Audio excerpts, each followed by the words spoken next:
दोस्तों, आज के इस टेक्नोलॉजी के युग में अगर हम इंसान पृथ्वी से 5 लाख किलोमीटर दूर मंगल ग्रह पर जा सकते हैं तो पृथ्वी के आर पार निकलने के लिए तो मात्र 12,000 किलोमीटर ही जाना होगा। इसके लिए पृथ्वी का सबसे गहरा गड्ढा वैज्ञानिकों द्वारा खोदा गया है, जिसका नाम है कोला सुपर डीप होल।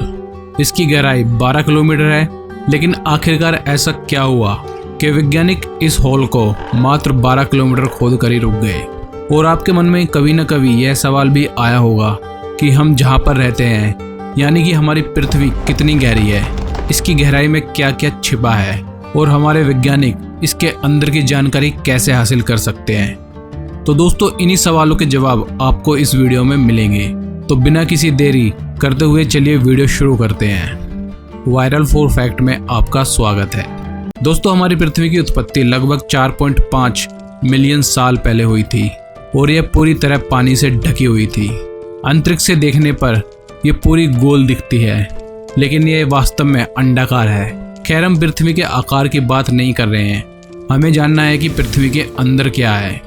हमारी पृथ्वी के अंदर का भाग पूरे 4 लेयर से बना हुआ है: crust layer, metal layer, outer core और इनर कोर। इनमें सबसे ऊपरी लेयर यानी कि क्रस्ट लेयर, जिस पर हम सब रहते हैं। आपको धरती के अंदर जो भी गड्ढे जैसे कुएं, बड़ी बड़ी खदानें दिखाई दे रही हैं, सब इसी लेयर के ऊपरी हिस्से में ही मौजूद है। और तो और पृथ्वी का सबसे गहरा गड्ढा भी इसी लेयर में मौजूद है, जिसका नाम कोला सुपर डीप होल है। अगर आप इसके बारे में नहीं जानते तो हम आपको बता दें कि कुछ साल पहले वैज्ञानिकों ने रूस में दुनिया का सबसे गहरा गड्ढा खोदने का प्लान तैयार किया था।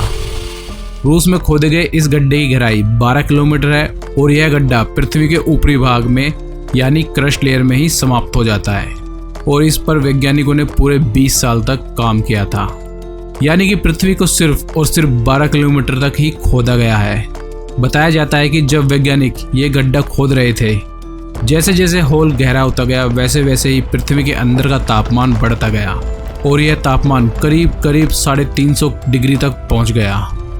और इसी वजह से वैज्ञानिकों के सारे उपकरण पिघलने लग गए, जिसकी वजह से इस होल को और गहरा करने में वैज्ञानिक नाकामयाब हो गए। साथियों, इस होल की ओर ज़्यादा खुदाई करने के मत में कुछ वैज्ञानिक असहमत थे। उनका मानना था कि पृथ्वी का चुंबकीय क्षेत्र भी पृथ्वी के सेंटर पॉइंट से उत्पन्न होता है।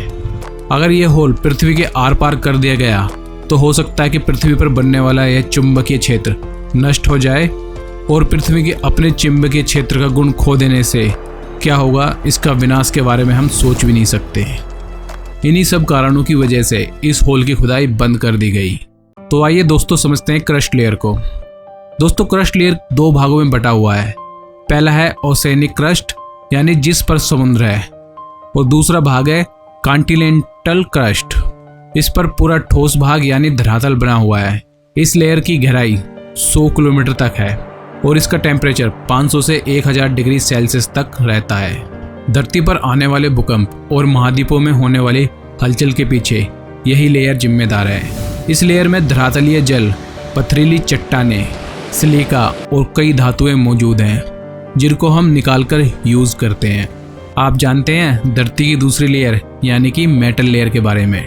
क्रस्ट से आगे बढ़ने पर आती है मेटल लेयर, जिसकी मोटाई 100 किलोमीटर से शुरू होकर 2890 किलोमीटर गहराई तक फैली हुई है।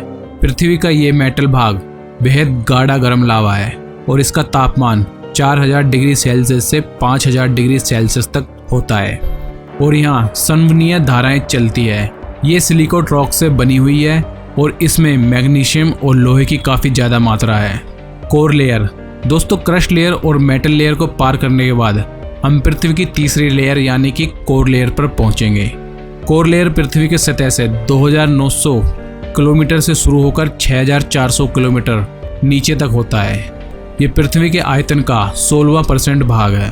कोर वाली इस परत में बहुत भारी धातुएं मौजूद हैं, जिनका आयतन एवं घनत्व ज़्यादा है। यहाँ लोहा और निकल धातु की मौजूदगी सबसे ज़्यादा है। कोर का भारी हिस्सा लिक्विड रूप में है और आंतरिक हिस्सा ठोस के रूप में है। बहुत सारे हैवी मेटल्स का मिश्रण एवं सिलिकेट कोर जो इसे दूसरी परत से अलग करती है। कोर को मुख्य 2 भागों में बांटा गया है। पहला है आउटर कोर और दूसरा है इनर कोर। आउटर कोर को, जैसा कि इसके नाम से ही पता चल रहा है कि कोर को बाहरी भाग कहते हैं और यह पृथ्वी के 2900 किलोमीटर की गहराई के लिए जाना जाता है। पृथ्वी का आउटर कोर लोहे और निकल का बना हुआ है, पर यह बहुत गर्म है। यह इतना गर्म है कि इसका तापमान 4400 डिग्री सेल्सियस से 5000 डिग्री सेल्सियस से भी ज़्यादा होता है। यहाँ इतनी गर्मी होती है कि लोहा और निकल जैसी धातुएं भी पिघल जाती हैं। पृथ्वी की मैग्नेटिक फील्ड के लिए आउटर कोर ही जिम्मेदार होता है, जिससे हम कंपास की मदद से डायरेक्शन का पता लगा सकते हैं। यही मैग्नेटिक फील्ड सूरज से आने वाली सोलर वेव से हमारी रक्षा भी करता है। इनर कोर, आउटर लेयर के नीचे धरती की इनर कोर मौजूद है, जिसका तापमान 6000 डिग्री सेल्सियस है, यानी कि ये सूर्य के तापमान जितना गर्म होता है। अगर आपको पता ना हो तो सूर्य का तापमान लगभग 6500 डिग्री सेल्सियस है। अब आप सोच सकते हैं कि यह कितना गर्म हो सकता है। और हैरानी की बात यह है, यहाँ इतना तापमान होने के बावजूद भी ये सॉलिड फॉर्म में होती है। दरअसल इसके ऊपर इतनी सारी लेयर्स का प्रेशर होता है, जिसकी वजह से ये सॉलिड फॉर्म में होती है और इसे पृथ्वी का केंद्र भी कहा जाता है, यानी सेंटर। इससे हम इस प्रकार से भी समझ सकते हैं कि अगर हमें इस गोलाकार पृथ्वी के सेंटर पॉइंट पर जाना हो तो हमें 6400 किलोमीटर गहरा गड्ढा खोदना होगा। चलिए दोस्तों, अब हम जानते हैं कि ये सब रिसर्च कैसे मुमकिन होती है। आपको भी लगता होगा कि अगर इंसान 6400 किलोमीटर गहराई तक जा नहीं सकता तो ये सब रिसर्च कहाँ से हो सकती है। वैज्ञानिक कैसे इन डेटा को कलेक्ट करते हैं और इनको कैसे पता चलता है कि पृथ्वी के अंदर गहराई में क्या है। साथियों, पृथ्वी का आंतरिक परतों पर उपलब्ध जानकारी भूकंपीय प्रसार के अध्ययन से प्राप्त की जाती है, जो निचली परत में होती है और पृथ्वी की सतह पर कैप्चर की जाती है। एक उपकरण जिसे सिस्मोग्राफ कहा जाता है, ये वही उपकरण है जो भूकंप की तीव्रता को मापता है। इसके अलावा ज्वालामुखियों से निकला लावा भी इस तरह के अध्ययन में काफ़ी हेल्प करते हैं। तो फ्रेंड, आज के इस वीडियो में बस इतना ही।